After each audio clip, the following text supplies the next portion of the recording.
Assalamualaikum warahmatullahi wabarakatuh. Bapak Ibu dan juri yang kami hormati, kita lanjutkan untuk Bidang Mahasiswa Berprestasi Universitas Surakarta tahun 2023 untuk peserta nomor urut 5. Kita panggilkan saja untuk dapat mempresentasikan di depan peserta nomor urut 5.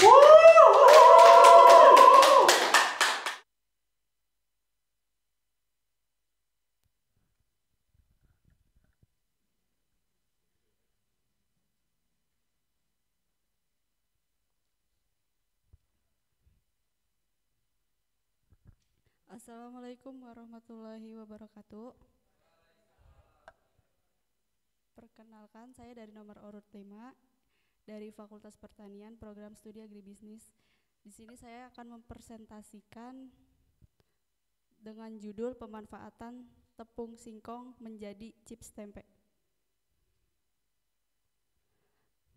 Kegiatan mengolah bahan mentah menjadi produk semi mentah atau produk jadi pada komoditas pertanian sangat penting untuk dilakukan. Hasil pertanian yang masih berupa produk primer akan diolah menjadi produk sekunder atau tersier, sehingga akan menghasilkan nilai tambah. Nilai tambah suatu produk sangat penting untuk meningkatkan harga jual produk tersebut. Terdapat beberapa jenis tanaman pangan di Indonesia, khususnya di Provinsi Jawa Barat, yang merupakan penyuplai hasil pertanian yang besar di Indonesia. Salah satunya adalah kacang kedelai. Glycine Max L merupakan salah satu tanaman serealia pangan bernilai ekonomis tinggi. Kedelai merupakan salah satu komoditi pangan utama setelah padi. Dan jagung kedelai merupakan sumber protein nabati utama bagi masyarakat. Kedelai dibutuhkan untuk memenuhi kebutuhan protein bagi masyarakat dalam upaya meningkatkan kualitas sumber daya manusia. Novel purpose. Tempe sudah akrab di lidah orang Indonesia, termasuk masyarakat Indramayu sejak lama. Makanan hasil produksi olahan kacang kedelai menjadi makanan yang populer karena harganya yang relatif terjangkau untuk dikonsumsi. Mulai dari masyarakat kelas bawah, kelas menengah, hingga masyarakat kelas atas. Namun, para pengusaha home industri tempe ini masih menggunakan kacang kedelai impor, sehingga harga bahan baku kedelai yang menjadi bahan dasar pembuatan tempe seringkali cenderung naik.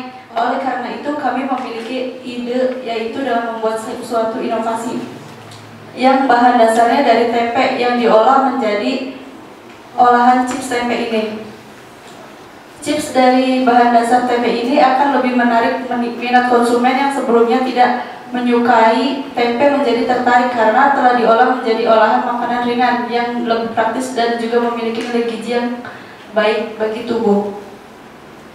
Konsumen potensial dari chips tempe yaitu para pecinta produk inovatif yang ingin mencoba varian yang unik dan berbeda. Selain itu, konsumen potensial chips tempe juga adalah para penggemar tempe maupun yang tidak menyukai tempe, yang ingin merasakan tempe dengan cara yang berbeda dengan diproduksinya chips ID ini. Konsumen potensial chips tempe dapat berasal dari berbagai kalangan dan latar belakang, mulai dari pecinta tempe hingga mereka yang ingin mencoba olahan tempe yang unik dan berbeda.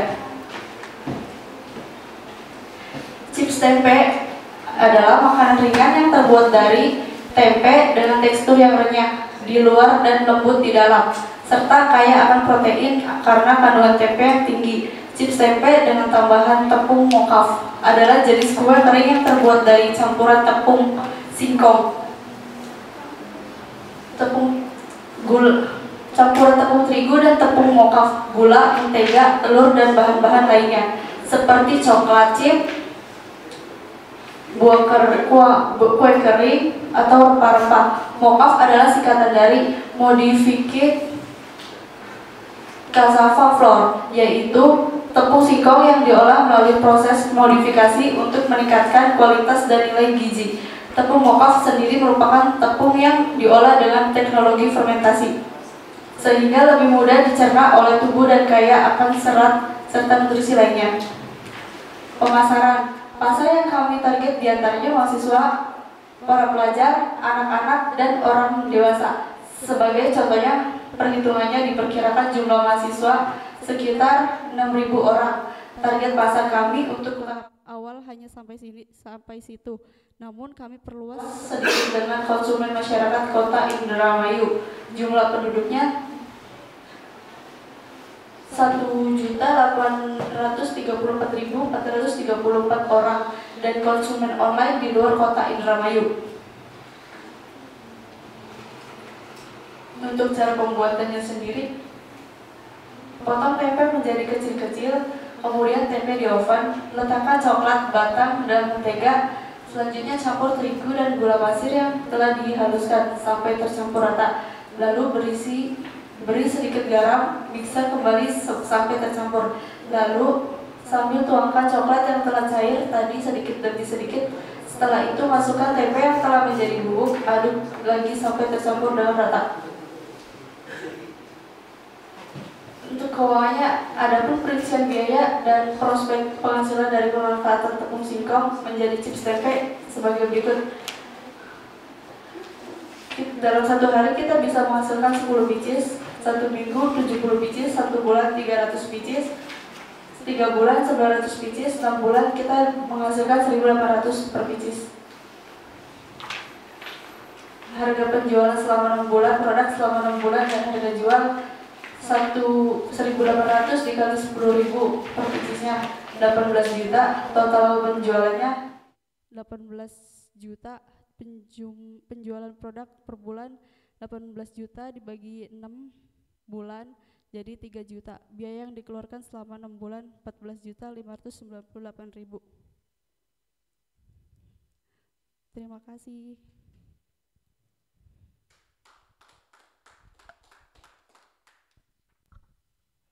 Ya, Bapak Ibu Dewan Juri yang kami hormati, untuk kesempatan pertama kami persilakan kepada Ibu Dr. Deyuliana Awati PD untuk dapat memberikan komentar pada peserta nomor urut 5 silakan. Assalamualaikum warahmatullahi wabarakatuh. Mbak Nur Alia Sari ya. Terima kasih sudah menyampaikan makalahnya di depan kami. Sebenarnya kalau masih ada waktu harusnya dijelaskan saja biar Pak Yudi dan Pak WR3 itu menjadi tertantang untuk lebih tahu produk Anda. Yang pertama yang ingin saya sampaikan adalah ini ya, layoutnya dulu, layout dari proposalnya ya. Jadi ini sebenarnya harusnya di print ulang karena ini yang ngeprint siapa? Siapa yang ngeprint? Oh iya, karena yang dikirim itu masih ada komentar-komentarnya. Jadi kalau tidak dihapus bentuknya seperti A5 ini ya, seperti buku yang kecil sekali. Jadi lain kali harus lebih teliti ya Mbak ya. Kan kasihan sudah capek-capek menuliskan. Jadi yang kami baca itu kecil-kecil sekali tuh. Ya. Kemudian referensi juga sangat kurang. Saya lihat itu masih baru ada 1 referensi, sedangkan untuk menulis berbagai macam gagasan itu harus ada latar belakang, masalah-masalah dan lain-lain. Biasanya dari hasil membaca. Jadi nanti lain kali perlu ditambahkan untuk referensi ya. Kemudian identifikasi masalah juga belum terlihat di sini. Jadi tidak ada identifikasi masalah. Kemudian rumusan masalah juga belum terlihat. Nah, identifikasi masalah dan rumusan masalah itu nanti berujung kepada solusi yang bersifat smart itu yang diinginkan oleh panitia Filmakers itu dari tingkat nasional sampai tingkat universitas. Jadi penilaiannya itu dari awal identifikasi masalah, rumusan masalah, masalah-masalah yang ada di masyarakat dan lain-lain ya.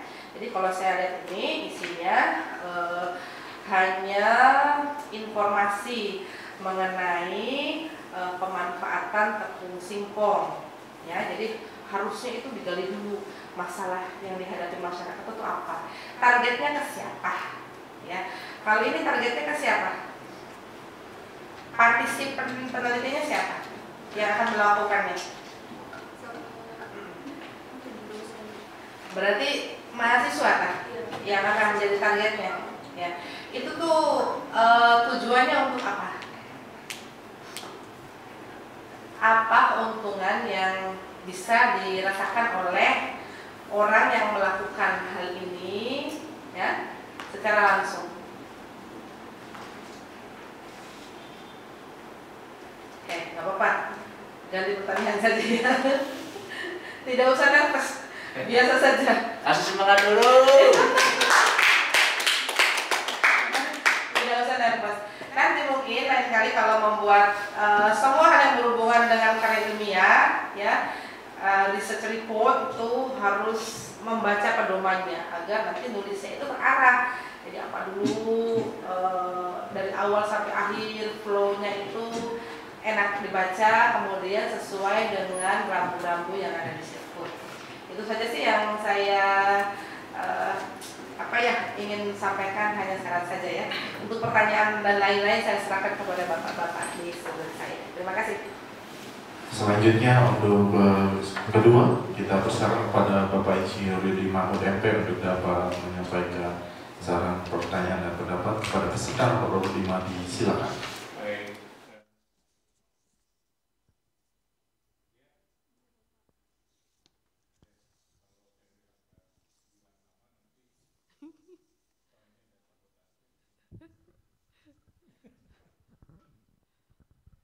Baik,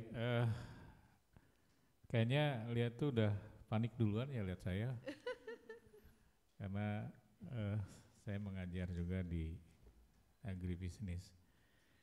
Baik, lihat tadi mungkin secara global oleh Ibu Ida sudah disampaikan. Memang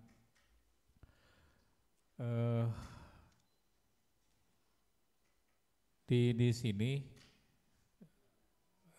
belum terlihat ya permasalahannya. Tapi sebaiknya ini saran Bapak supaya lebih menarik lagi, itu adalah sebetulnya kan tepung singkong itu hanya bagian pembungkus saja gitu.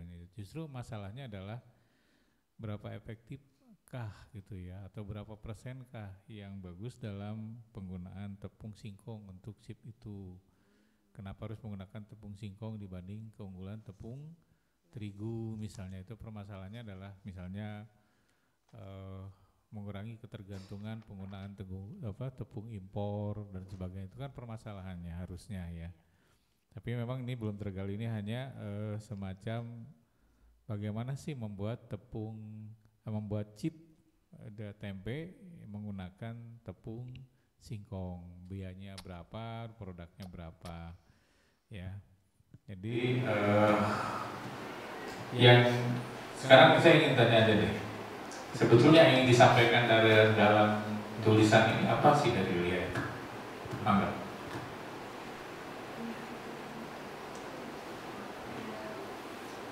Sebenarnya sih pengen kayak promosiin juga kan.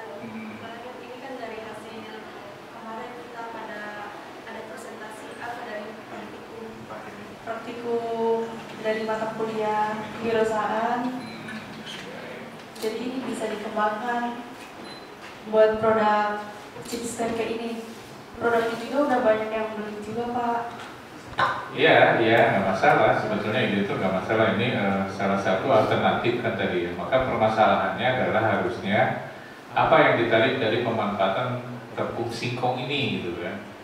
Yang jelas kan kalau Indonesia masih impor gandum, gitu kan. Nah, chip ini kalau pakai tepung gandum berarti menambah impor nantinya. Nah, bisa nggak kalau chip ini nanti salah satu upaya dalam kemandirian bangsa dengan memanfaatkan tepung singkong. Jadi harus dirubah dulu. Ini kan memang mata kuliah kewirausahaan ini loh nilainya yang akan dijualnya ini harus sekian kan gitu ya, modalnya sekian. Nah, karena ini adalah harus dirubah menjadi karya solusi dari misalnya ketergantungan Indonesia akan impor gandum dengan memanfaatkan potensi lokal yaitu tepung singkong. Nah, tepung singkong ini bisa digunakan dalam pembuatan chip tempe. Jadi masalahnya, nah targetnya adalah misalnya mitranya adalah Ada nggak mitra pengrajin di sini yang sudah atau belum? Nanti bahkan, nah baru tuh nanti bahwa penggunaan tepung tapioka ini bisa menghemat biaya, harga lebih murah, rasa lebih renyah dan sebagainya. Tapi permasalahannya adalah seberapa besar ya tepung tapioka ini bisa menggantikan tepung gandum kan itu ya ke situ. Nah jadi tidak apa-apa nih saya puji keberanian saudara untuk menyampaikan ini. Saya juga tadi kata Pak Rektor dengan kondisi yang tergesa-gesa gitu ya, bahkan Anda mengirimkan dengan asumsi oleh panitia dihilangkan tuh reviewnya, jadi bisa di print. Jadi yang print bukan Anda ya, bukan. Gitu. Tadinya berpikir saya mau print juga ada gitu ya, masa nggak kok kecil banget gitu, atau imut kayak liatnya kan gitu seperti itu. Ya. Ya Bapak ya, salut ya. Jadi untuk ke depan ini pembelajaran untuk ini. Jadi di pedoman dibaca dulu dari yang Bu Ida sampaikan. Karena ini yang dinilainya adalah karya ilmiah yang mencari solusi-solusi dari kondisi yang Anda sorot. Misalnya tadi titik tolaknya adalah mengurangi impor gandum dengan memanfaatkan tepung singkong itu ya ke situ ya. Terima kasih dari Bapak itu aja. Selanjutnya untuk sesi terakhir kami persilakan kepada Bapak Dr. Kamoli MPDI untuk dapat memberikan komentar atau pertanyaan kepada peserta nomor urut 5 disilakan. Baik, terima kasih. Nomor urut 5 ya. Masih nggak boleh ya nomor urut 5 aja ya. Ada namanya Belum Pak. Iya, saya nggak mau nyebut nama gitu kan. Barangkali kena penalti Pak. Ya. Nomor urut 5 ini saya ucapkan terima kasih saudara sudah berani maju ke depan. Ini terima kasih, ini sebuah kemajuan buat saudara dan saya bangga kepada saudara ya. Ini nanti bisa diulang lagi kalau ada kegiatan-kegiatan lain juga nggak apa-apa. Itu sebuah kebanggaan kami kalaupun sebagai seorang dosen punya kebanggaan, punya mahasiswa memiliki keberanian untuk menyampaikan satu ide dan gagasan kreatif. Ini menurut saya sangat kreatif, kan gitu ya, sangat kreatif kalau bisa dikemas dengan sebuah karya ilmiah penelitian yang sesuai dengan aturan-aturan, gitu ya. Makanya dari tadi saya juga ada bingung, sama bingung semua. Mau tanya begini sudah, oh ya Ibu Ida sudah, kan gitu kan. Tanya begini, nah ini kan gitu kan, apa arahnya mau kemana kan gitu kan, gitu. Arahnya mau kemana? Apakah arahnya mau kalau saya lihat dan saya baca ini masuk kepada P2MW atau di PKM ini sangat masuk sekali gitu ya. Tapi ini Pilmapres bisa saja, tapi dikemas dengan sebuah metodologi yang dengan aturan-aturan dalam sebuah penelitian, gitu ya. Makanya dalam makalah saudara ya ini tinggal sebenarnya gini, mau menujunya kemana? Apakah mau apa yang tadi oleh Pak Yu disampaikan gitu? Apa sih tentang keunggulan dari tepung singkong kan gitu kan, atau ekonomis nilai ekonomis dari tepung kan gitu sebagai pengganti gitu, itu apa itu kan gitu kan. Kalau memang iya itu kan gitu, jelaskan arahnya mau kemana, apa kelebihan apa ekonomisnya dari tepung singkong kan gitu kan, yang tadi bisa membantu atau mengurangi impor dari luar kan gitu. Nah itu apakah ke situ itu nggak apa-apa, bagus itu. Jadi akan kalau dibaca oleh orang lain, oleh orang banyak gitu, itu akan berikan manfaat. Oh ternyata manfaat tepung itu sangat banyak sekali kan gitu kan, baik secara rasanya juga bisa menggantikan dan itu dijelaskan, itu gak apa-apa kan gitu. Itu kan dibaca akan manfaat besar sekali. Atau mau apa kan gitu, ada membuat produk kan gitu, maunya produk. Kalau produk ya produk kan gitu, jelaskan di situ. Ya produknya seperti apa, menghasilkan apa, ya produknya saja kan gitu. Di sini mah ada produk, ada marketing juga kan gitu. Ada Indramayu juga, saya bingung dari tadi. Gitu ya. Ada Indramayu sekian menghasilkan sekian, tapi ini umpamanya dari produknya. Jadi seperti itu. Ya. Nomor 05. Saya sangat bagus lah apa namanya ide dan gagasan saudara. Menurut saya ya baguslah kalau bisa diimplementasikan, tapi memang dalam konteks ini harus sudah apa namanya sesuai dengan pertama ya metodologinya kan gitu, aturan-aturan dalam sebuah penelitian kan gitu. Nah itu harus ada arahnya mau kemana harus jelas gitu ya. Jadi minimalnya saya tidak akan banyak ini Pak ya, minimalnya sudah cukup bagus lah. Jadi nanti bisa dikembangkan kalau bisa ini punya saudara nanti ada bisa dikembangkan arahnya mau kemana nanti dalam momen tertentu. PKM bisa ini masuk ini PKM bisa, P2MB bisa ini ya sudah kesananya mudah-mudahan kalau bisa mudah-mudahan ya gitu ya gitu aja. Jadi tapi secara penulisan tadi apa yang diingat oleh Ibu Rija juga Anda tidak sesuai dengan teknik penulisan sebuah karya ilmiah kan gitu kan, tidak ada itu yang dan sebagainya. Itu harus arahnya kemana kalau di menyoroti arahnya mau kemana, atau mau produk, atau mau keunggulan, atau mau marketing kalau marketnya gitu ya. Itu saja, waktu dari saya tidak banyak saya sampaikan untuk bertanya ya. Sekian presentasi dari saya, kurangnya mohon maaf. Wabillahi taufiq wal hidayah. Wassalamualaikum warahmatullahi wabarakatuh.